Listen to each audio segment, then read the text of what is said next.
Here we are in War 6 of Season 22, and starting with that same pick. It's from War 1 if anyone's new and wondering where that came from. And they threw us for a little bit of a curveball on this. They didn't have Stubborn as a global, they had Protect, so it actually does complicate this fight a little bit, but in theory, the same thing's important on this. Mystic Ward's gonna fail Doom's, SB1 nullify or any type of nullify. So you want to always keep a stagger up on him so you don't ever have to deal with his unstoppable. Anyone who's been through the 6.2 champion knows how fun that can get. So the idea on this one was just to keep the stagger up the entire time, and then I was just trying to figure out what would work on this. I didn't really want to go full Doom cycle on this because, then you can sometimes go where there isn't a stagger on him. And if you leave that gap, that's when you'll get the unstoppable come up and have a real fun time. I mean, it wouldn't be a huge deal. You could just dance around it, but, it's better just not to have to deal with it at all. But I wasn't sure which specials to use because of the whole Protect Global. I mean, wouldn't SB3 all right? Would SB2 work better? So I tried both, and it's varying results. I believe one time the SB3 does trigger it, and then one time it doesn't. I don't understand that. Like this time it didn't trigger the global. So I did a light Doom cycle there. You can see I still have a stagger up, so I'm good on that. You can see I know my stagger's falling off, so I go straight into that, and then why didn't my SB3 get the Protect thing? So all right, well, here, I'm just going to try throwing the SB2 and see what happens. Okay, well, now I got the protection up. I'm honestly just confused at this point. I'm like, I don't know what the right way to go about this is. And I didn't have any MD on for this fight, so I didn't get any advantage to that. So mostly I just stuck to the power control. Don't get too crazy. There was his unstoppable. And the first part of this fight went pretty quick, but, after I triggered that first protection, it was like, I wonder if protection's factored into how much health they have left or something. Because there my heavy triggered it.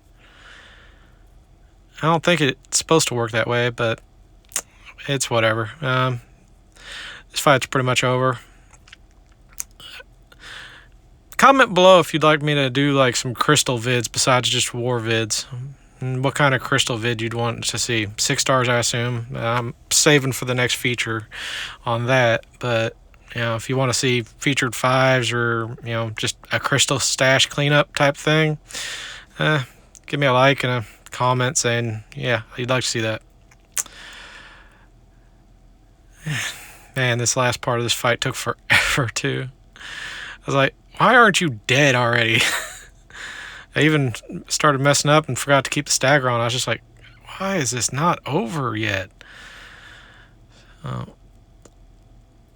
going to have to reread that global node because I'm guessing it's got something to do with how much protection they have left at the time or how much health they have at the time versus either that or it's just bugged. I don't know. But I think this was a 140 some odd hit fight. So far more than I was expecting. So now we get into the fun ones. This was originally supposed to be mine. Then it got switched off of me, and then it got switched back onto me. And this is AA fights. He'll just shred through Invisible Woman, and then the next fight's a Mr. Fantastic on this. Steady build up unblockable. So I'm like, okay, so I can't let the debuffs on me get too high. Throw on an invulnerability boost just to be safe. All right, so here we go. Parry, heavy otherwise. Just watch for her invisibility. All right, parry, heavy. Oh, crap, she's already unblockable. What the heck? Okay, let's dance around a little bit. Got to let them fall off. All right, now we're good. All right, get the neuros on. Okay, hopefully that will take care of me triggering more debuffs on her. And there I've just got a little sloppy. Like, come on, come in for the parry. You know you want to die. Let's get you dead. You can see I didn't really try to punish the stun from the neuro. There it was an invisibility knockdown, but still not a big deal. She goes down relatively easily. But I did not know I would trigger 3 debuffs off my first heavy, so that was a bit perfect. And that I was not trying to show my boost. I was trying to move, and it just clicked that way. So here's Mr. Fantastic on this node, which I think that you actually got these two inverted. Invisible Woman, I think, would be more difficult on this one, and Mr. Fantastic would be fine on the other one. But, you know, this one's pretty much the same thing. You know, keep the debuffs off you. Don't throw specials, because that's going to give the Mr. Fantastic special weakness, whatever it's called. And if he throws an SB1, you're going to get the Staunt and Stagger. There, I took another hit. Well, what would a Dilithius video be without getting hit? Dilly. But this is pretty simplified, you know. AA is just a monster. Whenever you're not bleeding poison immune, he'll just shred through almost anything. Just kind of waiting out the debuffs at this point and letting them do their work. So, pretty easy fight overall. And then we get to this one. I only fight a Volk for this war. And I only had 4 fights, but they're all rank 3 6-star, so that's fun. And I have done this fight a few times before, so I know a little bit about it. You can see I thrown on the big boost, and I didn't realize until after it. I was like, wow, the 200% power back boost was kind of stupid, because I'm not going to get anything because those don't work with class disadvantage. So that was a mistake. Or, well, yeah, wasted 7,000 loyalty. But I didn't show it, and I probably should have. His SIG is 665, so it's a rather low SIG korg at rank 3. So it takes away a lot of the unavoidable damage, so it makes things easier. Whereas if he was like SIG 200, I don't even know if I could do this one with rulk. But I did take off dexterity for this fight. It just makes it easier, because sometimes when you're baiting the heavy, you'll unintentionally trigger that dexterity and trigger the whatever his charges are. If you get to the that makes his specials unblockable, and since that's always fun, it's better to just take off dex and you remove that from the game. All right, so